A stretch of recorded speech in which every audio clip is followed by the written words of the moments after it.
Okay, so we go on to the next move now, okay, which will be Craig Fallon turnover from the turtle position.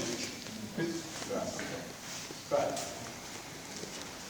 What we found to do this move, yeah, if you guys can miss out, please.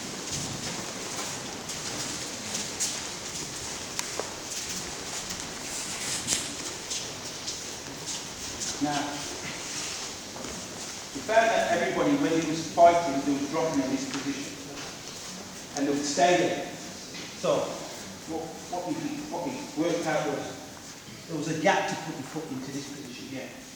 You used to put your foot, the fish, your foot in there. Catch the belt, catch the collar, here like this. Then the person would still lay there, because they're waiting for the referee to say matter. So then you would just do this, pull the partner up to this position here. Then all you would then do, either put your hand on the inside or over the arm. Where he won the world with is the one where he went over the arm. And what he then did, pulled the partners here, sat in this position here like this, and just pulled the guy like that, flipped him over, and held him down. It was so simple, it was as simple as that. Previous 6 months prior, before the guy killed him in the competition, destroyed him in Paris. So we looked at the fight and looked at how the guy beat him.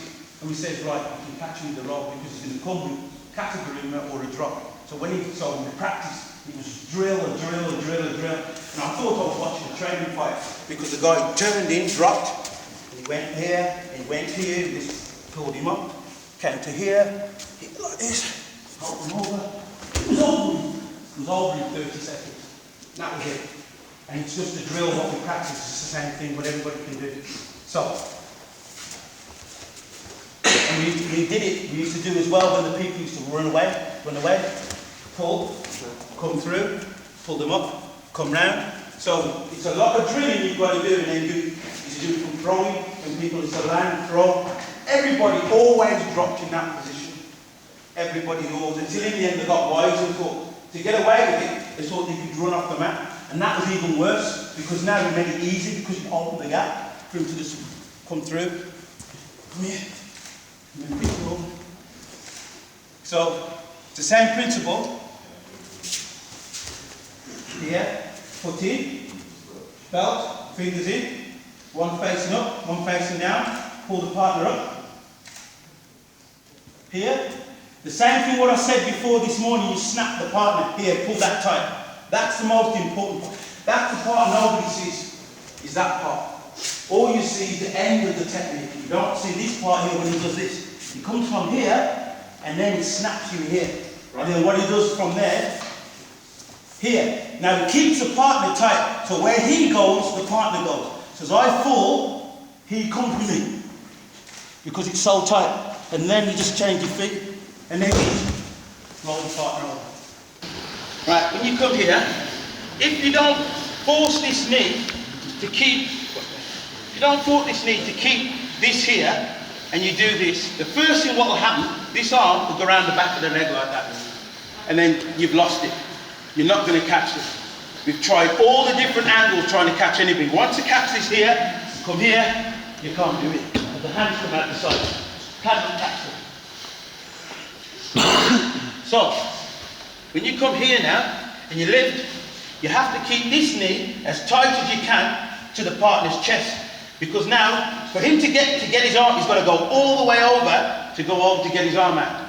So, keeping this here locked in, it's hard now, because now I come low, so his arm can't come out. Then you come on the inside, tight. Now this foot goes where this foot is. Some of you are leaving your foot here. As soon as you go here, then it's from a bum, sit, and pull the partner up. And then pull the partner over. But because some of you are leaving your leg behind, you're not getting the lift of lifting your partner to pull the side. I know there's quite a few people say different things, that you've got to stay low, you've got to stay whatever. It's never been low, because you could never get it. Just watch again. If you watch that rocking motion again, once he steps in, some of you could try, as soon as you step in, get your partner to try and get the arm or catch the leg. Yeah, what, sorry, Chris. Yeah, so see, that's what happens. If you get that position here, yeah, go back, get used to pulling the partner in, and ask the partner to try and pull the arm out. Okay? So if you try and pull it in, make sure that you can secure the arm. So the person on top pushes the leg in, make sure that he can't pull that arm out. Again, when he steps in, it's that rocking motion again. Remember, we came from off our backs, we were in this position here. If you're in that position, you're going to find it difficult to lift the partner. If you notice when Fitz steps in, okay, because he hasn't left the back leg and stepped in, it allows him to go into that rocking motion. Yeah? So as soon as you start to go, you're lifting your legs at the same time because you've got more momentum to take the body weight. You're not taking a dead weight as opposed to taking off the back foot or lying on your back. So watch again.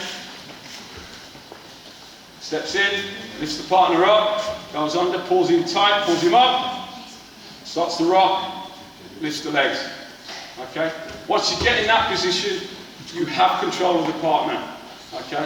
If it's lower down, it's difficult to control the partner. Once you get them up to that position where you've broke their balance, you're in control, left or right. Okay? Again.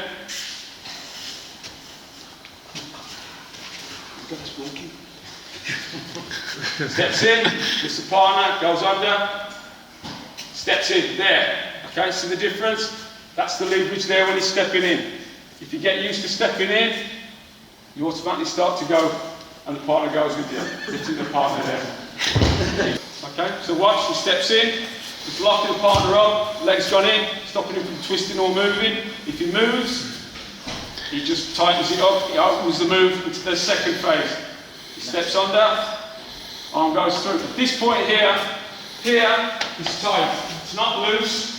Okay, if it's loose, the partner will turn or get the arm up. So this part now is tight. So when you get into this position, he virtually, if you take him back, you can walk him forward in terms of pushing him on his back.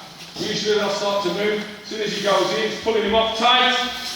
Alright, so he can't move. Just one other thing, just before I forget. When you come here, do you see how low I am? Some of you are like up here and then trying, and that's the reason why half of you are not getting it right. When you've dropped here, pull, you then have to drop your hips. Because remember, like any throw, you've got to be lower than your partner. If you're high, you're going to end up at the part, you're not going to get it. So when you're here, you're going to keep it low. So now I've got it tight. So when I drop into here now, it's easier to get underneath him. And then keep him over. I think that's where the other part where some of you are missing the part. You're not looking at my hips when I go. So when you're here, and you, like as Kerrith said, you've got this part tied up here, lift, then you have to stay low, so you're keeping it tight. Then you pull it in, and then you can pull the partner up, and then you roll him over. But that only comes from practice, guys. It's the first time some of you are only doing it today. So you've got to keep on, it's repetition, just the same as the Sangaku, any technique you do. It's repetition, repetition, until you get it right.